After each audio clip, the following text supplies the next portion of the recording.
तो आइए दोस्तों बात करेंगे छत्तीसगढ़ की आज की दिन भर की ताज़ा खबरों ताज़ा अपडेट के बारे में। तो आज है 22 अगस्त 2020 शनिवार का दिन। तो वीडियो को लास्ट तक जरूर देखना दोस्तों, ताकि कोई भी खबर छूटने न पाए। और वीडियो को लाइक शेयर और चैनल को सब्सक्राइब जरूर करना, ताकि आपको छत्तीसगढ़ से जुड़े ताज़ा अपडेट डेली मिलते रहे। तो अभी एक बड़ी खबर निकल के आ रही है। राजीव गांधी खेल रत्न पुरस्कार के लिए रोहित शर्मा के नाम पर लगी मुहर, इन खिलाड़ियों को मिलेगा अर्जुन अवार्ड। तो चलिए दोस्तों, बिना टाइम वेस्ट किए सभी खबरों को फटाफट देखते हैं। आज की पहली बड़ी खबर है, 10वीं पास युवाओं के लिए रेलवे में निकली 4,931 पदों पर भर्ती, नहीं होगी लिखित परीक्षा, ऐसे मिलेगी नौकरी। नई दिल्ली। कोरोना संकट के दौर में रेलवे ने एक साथ कई पदों पर बम्पर भर्ती निकाली है। 10वीं पास युवा भी रेलवे में नौकरी के लिए अप्लाई कर सकते हैं। बता दें कि साउथ ईस्ट सेंट्रल रेलवे में 432 और नॉर्थ ईस्ट रेलवे में 4,449 पदों पर भर्ती निकली है। आपको ये जानकर खुशी होगी कि उम्मीदवार बिना किसी परीक्षा के ही नौकरी मिलेगी। साउथ ईस्ट सेंट्रल रेलवे और नॉर्थ ईस्ट रेलवे के द्वारा जारी नोटिफिकेशन के अनुसार मेरिट लिस्ट के आधार पर उम्मीदवारों का चयन किया जाएगा।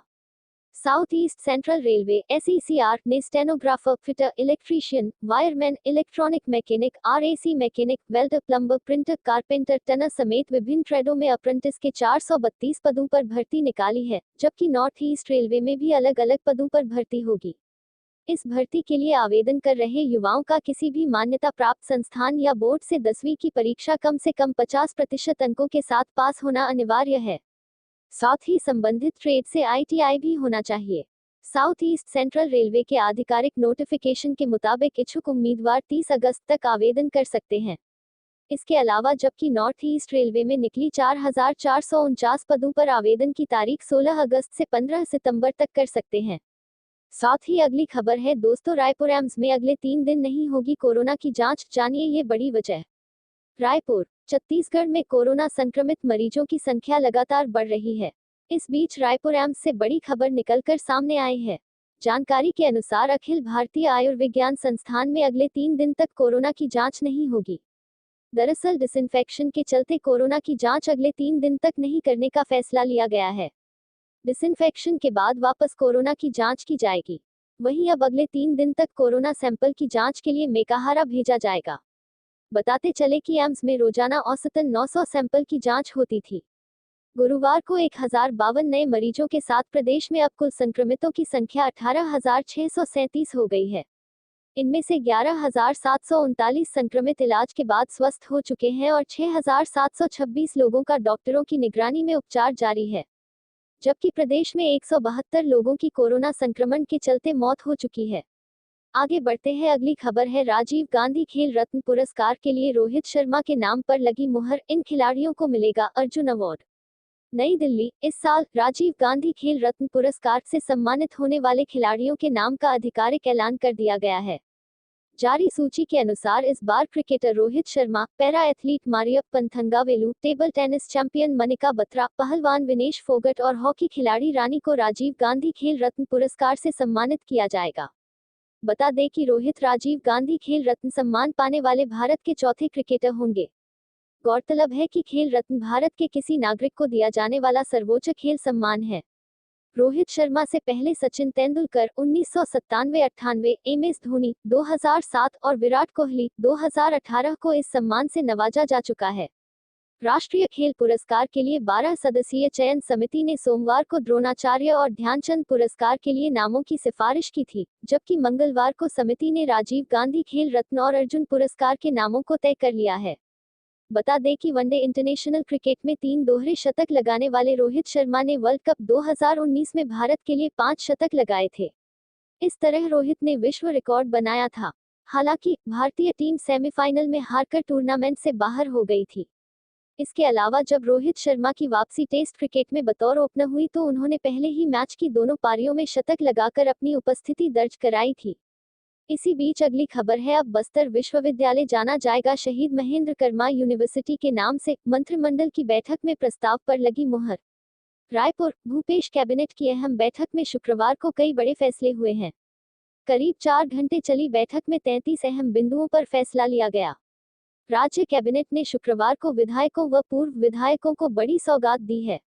बैठक में सरगुजा व बस्तर की तर्ज पर नए जिले गौरेला, पेदरा, मरवाही में भी तृतीय व चतुर्थ श्रेणी भर्तियों में स्थानीय युवाओं को मौका दिए जाने का निर्णय लिया गया। वहीं बैठक के दौरान बस्तर विश्वविद्यालय का नाम शहीद महेंद्र कर्मा के नाम पर करने का अनुमोदन किया गया है। राज्य सरकार ने जहां विधायकों व पूर्व विधायकों का यात्रा कूपन बढ़ा दिया है, तो वहीं पूर्व विधायकों की पेंशन भी बढ़ाई गई है। पहले विधायकों को 4 लाख और पूर्व विधायकों को 2 लाख रुपए यात्रा कूपन मिलता था, अब ये राशि बढ़ाकर विधायकों के लिए 8 लाख और पूर्व विधायकों के लिए 4 लाख कर दी गई। वहीं बैठक में अनुपूरक बजट को हरी झंडी दी गई। 25 अगस्त से छत्तीसगढ़ विधानसभा के मानसून सत्र में राज्य सरकार अपना पहला अनुपूरक बजट पेश करेगी। जल जीवन मिशन, 3 मेडिकल कॉलेज की स्थापना, कोरोना से निपटने, English medium school, Marwahi Pendra Gaurela नए जिले के उत्थान के लिए व राजीव गांधी किसान न्याय योजना के लिए राशि का प्रबंध इस अनुपूरक बजट के माध्यम से की जाएगी। नेक्स्ट खबर है निर्वाचन आयोग की नई गाइडलाइन, उम्मीदवार ऑनलाइन दाखिल करेंगे नामांकन, पहनना होगा फेस मास्क। नई दिल्ली, कोरोना काल के बीच देश के कई राज्यों में चुनाव होना है, लेकिन इस संकट के समय में चुनाव करवाना निर्वाचन आयोग के लिए एक चुनौती है। चुनाव आयोग ने कोरोना काल में चुनाव कैसे हो, इसके लिए गाइडलाइन जारी किया है। बता दें कि आगामी दिनों में बिहार में विधानसभा चुनाव, मध्य प्रदेश में उपचुनाव होना है। निर्वाचन आयोग की ओर से जारी गाइडलाइन के अनुसार अब प्रत्याशियों को अपना नामांकन ऑनलाइन दाखिल करना होगा। चुनाव संबंधी गतिविधियों के दौरान फेस मास्क पहनना होगा, सोशल डिस्टेंसिंग के नियमों का पालन करना होगा। वहीं प्रचार के लिए उम्मीदवारों को भी निर्देश जारी किया गया है। चुनाव प्रचार के दौरान डोर टू डोर कैंपेनिंग के लिए उम्मीदवार ज्यादा से ज्यादा 5 लोग साथ हो सकते हैं। कोरोना का संक्रमण नहीं फैले, इसके लिए चुनाव आयोग ने अपनी गाइडलाइन में कहा है कि मतदाताओं को वोटिंग से ठीक पहले दस्ताने, ग्लव्स दिए जाएंगे। मतदाताओं को मास्क लगाना होगा। अगर पहचान के लिए जरूरत पड़ी तो उन्हें चेहरे से मास्क हटाना होगा। आगे न्यूज अपडेट है। कोरोना में काम का संकट, शादी में बैंड बाजा बारात बंद हुआ, राजनांदगांव में डीजे, लाइट डेकोरेशन, कैटरिंग और बैंड व्यवसायी सड़क पर उतरे। कोरोना काल में लोगों के सामने नौकरी के साथ साथ काम का भी संकट खड़ा हो गया है। छत्तीसगढ़ में शादियों में बैंड बाजा और बारात बंद हैं। इसके कारण तमाम व्यवसायी बेरोजगार हो गए हैं। करीब 5 माह से उनके पास कोई काम नहीं है। राजनांदगांव में इससे नाराज व्यवसायियों पैदल मार्च किया। समाधान नहीं होने पर उग्र आंदोलन की चेतावनी दी है। राजनांदगांव में जिले के सभी sound system, band, tent, light decoration, photographer, catering व्यवसायी एकत्र हो गए और उन्होंने अपने सामानों के साथ कलेक्ट्रेट तक पैदल मार्च किया। हाथों में तख्तियां लिए ये सभी व्यवसायी मांग कर रहे थे कि इन्हें गणपति पर्व तक काम करने की छूट दे या फिर सरकार आर्थिक सहायता दे। संतोषजनक जवाब नहीं मिलने पर मुख्यमंत्री निवास का करेंगे घेराव। अपनी मांगों को लेकर व्यवसायियों ने मुख्यमंत्री के नाम एक ज्ञापन भी प्रभारी अधिकारी को सौंपा। उनकी समस्याओं के निराकरण के लिए 2 दिन का समय मांगा गया है। व्यापारियों ने चेतावनी दी है कि अगर संतोषजनक जवाब नहीं मिला तो 3 दिन बाद वे प्रदेशव्यापी उग्र आंदोलन करेंगे। साथ ही मुख्यमंत्री निवास का भी घेराव किया जाएगा। बने रहिए दोस्तों, आगे बढ़ते हैं। मेडिकल एजुकेशन के डायरेक्टर डॉक्टर आदिले को पद से हटाया गया, दुष्कर्म के अलावा यह भी था आरोप। राजपूत, रायपुर। मेडिकल एजुकेशन के डायरेक्टर डॉक्टर एसएल आदिले को उनके पद से हटा दिया गया है। डॉक्टर आदिले के खिलाफ यह कार्रवाई उन पर दुष्कर्म का आरोप लगाए जाने के बाद की गई है।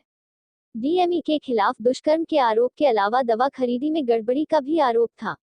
मामले को स्वास्थ्य मंत्री टीएस सिंहदेव ने गंभीरता से लेते हुए डॉक्टर आदिले को तुरंत हटाने का आदेश दिया था, जिसके बाद डॉक्टर आदिले के खिलाफ कार्रवाई करते हुए उन्हें डीएमई के पद से हटा दिया है। आदिले के खिलाफ दवाई खरीदी के मामले में 95 लाख रुपए की गड़बड़ी का भी आरोप था। मामले में विधि विभाग ने आदिले के खिलाफ अभियोजन चलाने की अनुमति मांगी थी। इस पूरे मामले में स्वास्थ्य मंत्री टीएस सिंहदेव का बयान सामने आया है। सिंहदेव ने कहा कि आदिले को प्रभार से अलग कर चार्ज दूसरे को देने को कहा था, क्योंकि उनके खिलाफ कई शिकायतें सामने आई है, जिसमें अभियोजन के लिए विधि विभाग से पत्र आया था, उसमें अनुमति दे दी गई है। उनके खिलाफ खरीदी बिक्री में 95 लाख को गड़बड़ी जांच में सामने आए हैं। उसके बाद आज एक और मामला आ गया है। इस तरह शिकायत आने के कारण उन्हें मुक्त करने को कहा था। आपको बता दें, डीकेएस अस्पताल में काम करने वाली एक युवती ने डॉक्टर आदिले के ऊपर नौकरी दिलाने का झांसा देकर अपने अशोका रत्न स्थित घर में ले जाकर दुष्कर्म करने का आरोप लगाया था। मामले में पीड़िता ने एसएसपी रायपुर के पास लिखित शिकायत दी है। अगली खबर है छत्तीसगढ़ में कोरोना संक्रमित होने की आशंका पर टेस्ट कराना जरूरी, मना करने पर एफआईआर होगी। 7 दिन में 55 मौत, 4,607 केस। छत्तीसगढ़ में कोरोना संक्रमण के मामले तेजी से बढ़ रहे हैं। उतनी ही तेजी से मौतों का आंकड़ा बढ़ रहा है और रिकवरी रेट नीचे गिरने लगा है। स्वास्थ्य विभाग के आंकड़ों की बात करें तो 7 दिन में 4,607 केस मिले हैं, जबकि 55 लोगों की मौत हो चुकी है। इसे देखते हुए रायपुर जिला प्रशासन ने 8 पॉइंट पर दिशा निर्देश जारी कर दिए हैं। केस 5 से ज्यादा मिले तो इलाका बनेगा कंटेनमेंट जोन। जिला प्रशासन की ओर से जारी किए गए निर्देशों में कहा गया है कि आशंका होने पर व्यक्ति का कोरोना टेस्ट कराया जाना अनिवार्य है। संबंधित व्यक्ति इससे इनकार नहीं कर सकता है। ऐसा करने पर उसके खिलाफ एफआईआर दर्ज की जाएगी। वहीं अगर किसी इलाके में 5 से ज्यादा मरीज मिलते हैं तो उसे कंटेनमेंट जोन बनाया जाएगा। हर जोन में डिप्टी कलेक्टर रेंज के अधिकारी बनाए गए हैं इंसिडेंट कमांडर। रायपुर में 13 जोन बनाए गए हैं। हर जोन में डिप्टी कलेक्टर रेंज के अधिकारियों को इंसिडेंट कमांडर बनाया गया है। अधिकारियों के कार्य में लापरवाही बरतने पर कलेक्टर ने नाराजगी जताई है। अधिकारी खुद कार्य नहीं कर बल्कि अपने अधीनस्थ कर्मचारियों पर छोड़ दे रहे हैं। अब सभी अधिकारियों की हर सप्ताह शुक्रवार को बैठक ली जाएगी। Next news.